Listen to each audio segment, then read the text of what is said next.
With the ongoing challenges the pandemic is throwing at us in 2020 and 2021, will service accommodation even survive as a strategy?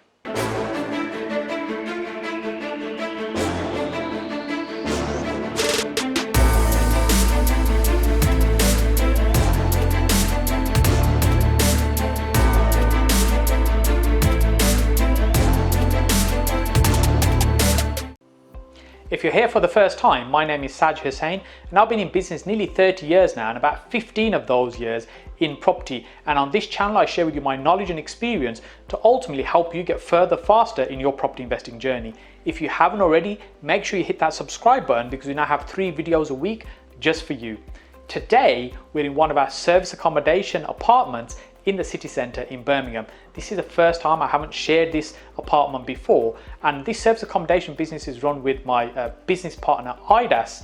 And so what we're going to do in a moment is look through the flat and talk about the challenges that we've had this year with service accommodation and the new opportunities that we've found.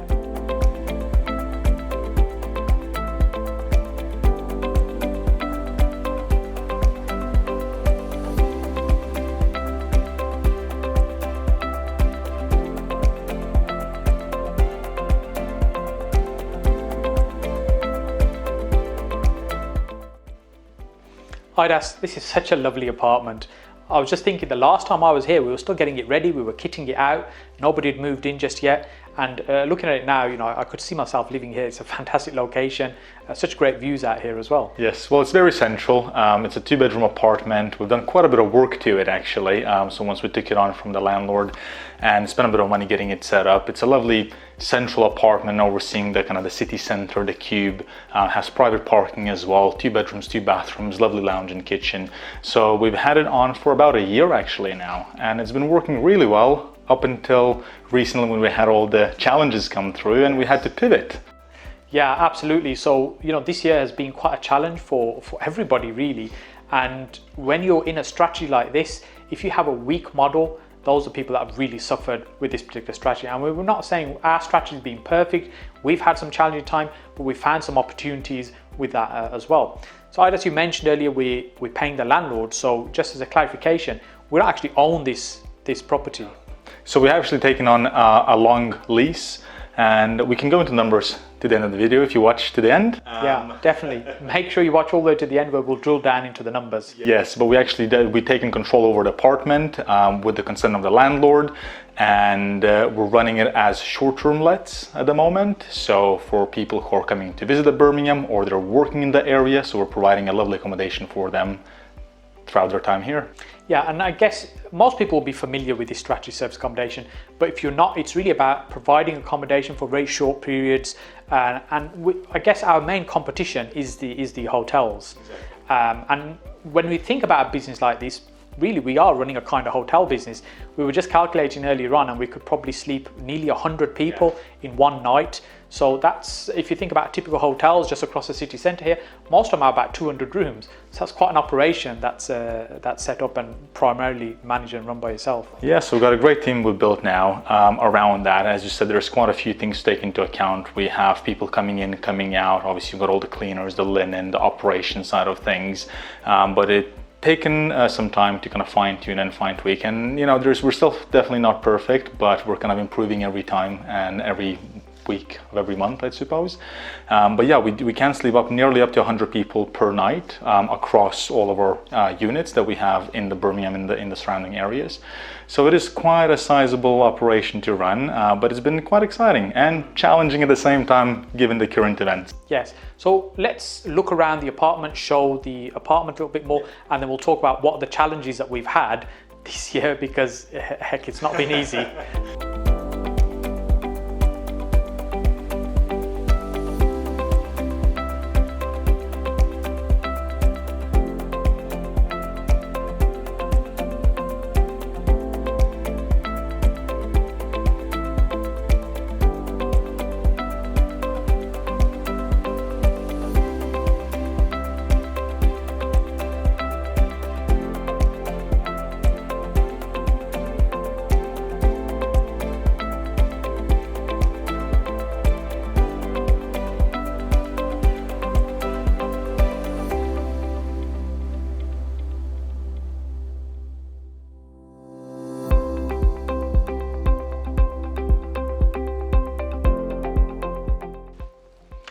When creating accommodation, I often think about the end user and start with that end user in mind. So it's a little bit like creating a product for a customer.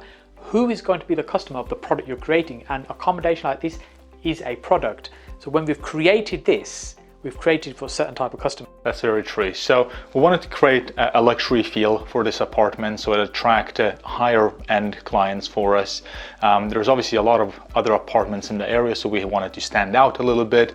And our ideal customer in these kind of properties, such as this one, is a business traveler who's coming in for work, and families who are coming in to see the city. And we achieve higher rates this way. We have better occupancies. Combine the design and the service we provide for our clients. So what we're doing is creating a really nice, luxurious feel, a luxurious product with the service with that as well. And ultimately, there's two types of clientele. There's those that are staying for leisure purposes, i.e. non-work, and those that are here for work. Work being they're working in the city, they're here for a few days, a week or two, whatever it might be. Most of the times we'll find that we have business travelers who stay with us kind of Monday to Friday, and then typically the weekends will be occupied by leisure guests. So it's quite nice to have a chance to actually film in this apartment because it's normally quite full. So we kind of timed it out. Yeah, timing wise, it's been great for us to be able to get in and see it. So this is ready for somebody else to come and stay. Now, and each time there's a change, it gets refreshed, just like a hotel room would be. So if you're watching right now, you might be thinking, where do we find these people that are going to come and stay in an accommodation like this? Yes. So we work, there's a few ways of getting clients. So traditionally you would have Booking.com, AirBnB, and other platforms like that. But we also have direct sources that we book with. Yeah, so the platforms Airbnb and Booking.com, they're the two big industry platforms that most people rely on and get their guest bookings through those. So often people get very lazy in this business as well, because they just put their adverts up and just rely on the fact that these two platforms are going to bring them all the business that they need. And when you talk about direct bookings, this is when we're not relying on the platforms. Yes, just to clarify that, there will be people who are actually returning back to us. They are booking with us directly through our internal websites or by calling the office and booking in, and particularly working with corporate clients who are kind of business-to-business contracts that we have in place for most of our units, basically.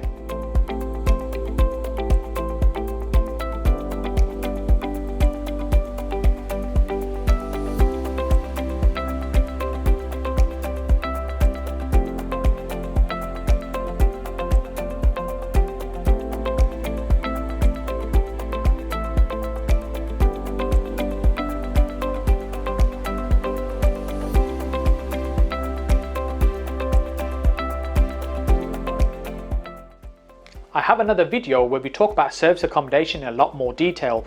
We went across to Sam Cooper's apartment, his service accommodation apartment, and we went through numbers and the strategy in a lot more detail. Sam works with me and helps me in my Inner Circle mentorship program in terms of supporting the mentees that we have on that particular program. So make sure you watch that video. We'll put the link just up here for you. And if you're enjoying this content, make sure you hit that like button. Let me know what you're enjoying about it. Let me know what I'd like to say different in the comment section below, and ensure that you've subscribed and clicked on the notification bell so you're notified when we're releasing these videos, because we have now 3 videos a week specifically for you. So what you get on this channel is transparency, and that's what I like to do, to share with you how it works in real life. And in this strategy, we've had so many challenges in service accommodation. It has not been a bed of roses. So let's go and cross over to the lounge and talk about some of the challenges that people are facing in service accommodation right now. We said earlier, this has been a challenging year for us. And not only for us, many people doing service accommodation really struggle. The whole business has completely turned on its head. There's a lot of people that have gone out of business as well that were doing service accommodation, and those that are still here have adopted and changed how they run this particular business. Yeah, it definitely hasn't been easy. I think we're just fortunate enough that from the offset, when we started this business about 1.5 years ago, we've had in mind that we really want to push the direct booking side of things. So we didn't want to rely solely on the platforms such as Booking.com, Airbnb, and the likes of others.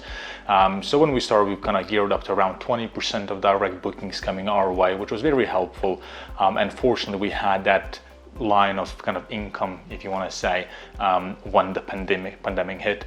So at that point, it was very difficult because a lot of the platforms, even like Airbnb, they've actually stopped the reservations coming through to kind of help with the social distancing and obviously travel restrictions. So we had a lot of cancellations come through. We've lost thousands and thousands of pounds the minute they've actually announced lockdown. So essentially what the platforms did is just shut down all bookings, which meant that people weren't booking. A lockdown was in place anyway, so nobody was coming in to stay, but we were still incurring all the costs. So we're still paying the landlord, all the utilities. We've got all the costs that we're still incurring, but no revenue coming in. And this is why some of the small operators who couldn't really survive that have gone to the wall and disappeared. So before we talk about how we've adapted and done things different, let's just take a few steps back in terms of how we got started in this business. So this business has been running for about a year and a half, but we started looking at it a couple of years ago, and I was always a little bit resistant in terms of getting started with service accommodation as a business model. There was somebody I was mentoring and who had quite a significant business within service accommodation. Although I wasn't mentoring them on the service accommodation aspect, the business side of it, but that also gave some insights of where the opportunities are and how you need to be different. And so when we started looking at this, we thought we need to create a product that's different. We need to not rely on the platforms, which is why we started building up with some direct bookings from the offset. So all these problems occurred right now, and those that survived have pivoted.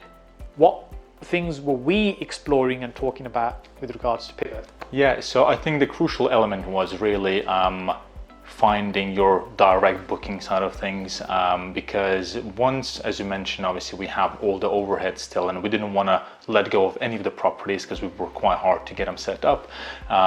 So we have really worked hard on getting our contractors in. We work with NHS, providing accommodation for the staff of NHS around the Birmingham area, and thankfully, we've put all of our efforts into that, and currently we're running around just over 60% of direct bookings, even though the platforms are back up and running now. But the likelihood of another lockdown coming in, it's very important to be focused on those kind of core elements. A lot of the industries will still need accommodation, obviously with the improved cleanliness measures and social distancing and all of that, but the core element was really getting on the phone, speaking to as many people as you can, companies, corporates, and really kind of getting through the door with them to push the direct. So I guess there's two things there. One of the things was to focus and build on the direct bookings, i.e. those ones that are not dependent on the platforms where we already maybe had existing clients.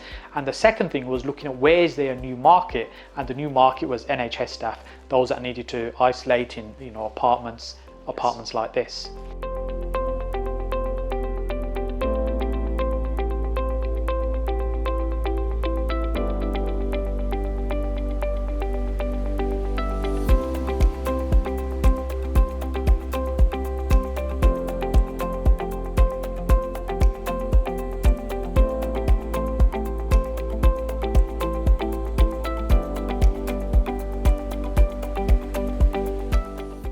So I guess the way forward for those in service accommodation right now has really been about adapting and changing a business model, and many of them have disappeared and hit the wall, as I said, who really haven't made those changes.